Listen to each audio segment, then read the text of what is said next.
Hi, I'm Brenda from the Avant Garden Shop, and welcome to another episode of The Garden Gate. Today I'm talking a little bit about grackles and starlings and squirrels and how to keep them out of your feeders. We've talked in the past about the squirrel buster and how wonderful it is at keeping the squirrels out because it's weight sensitive. There are a number of models that you can choose from, and they really do work. I have sold hundreds of these over the years. They're such great bird feeders. It's just the weight that keeps the squirrel off. This one is also adjustable. It has a little spring, so you can adjust it to keep the grackles and the blue jays off, because they are both large birds. They're 4 ounces. Pigeons and doves would also be eliminated from that bird feeder. If you want a different style of bird feeder than the squirrel buster, something like this caged feeder would also work, because the openings are very small, so the larger birds just can't get in. I can't say this one is chipmunk proof just because the openings are quite large.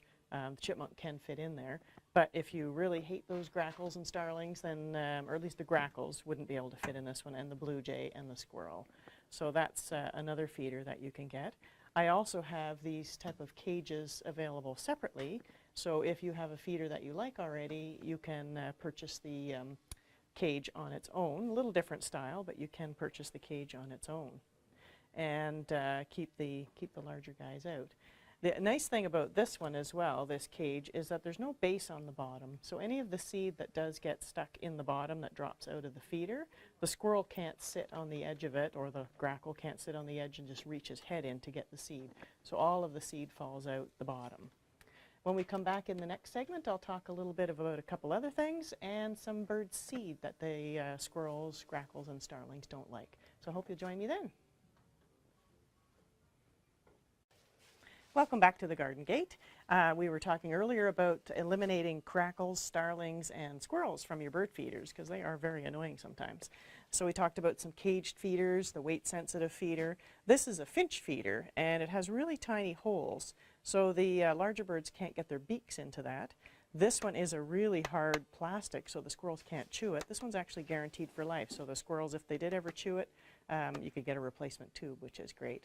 The other thing we have is this blend of bird seed, which is called squirrel free, but again, the grackles and starlings shy away from it. If they have nothing else to eat, then they may eat that seed, but that's a solution in the summer when the grackles are really annoying. And then one last thing that we have is our caged suet feeder. So it's kind of like the cages from before, but you can put suet inside of these. So that's another way to feed some of the smaller birds like the nuthatches, chickadees, and the small woodpecker, but not the larger annoying birds. We have lots of things down here at the Avant Garden Shop, so I hope you'll drop by sometime soon and just have a look, and we can answer any questions that you might have. We'll see you next time on the Garden Gate. The Garden Gate is brought to you by the Avant Garden Shop, your destination for gardening accessories and backyard birding supplies.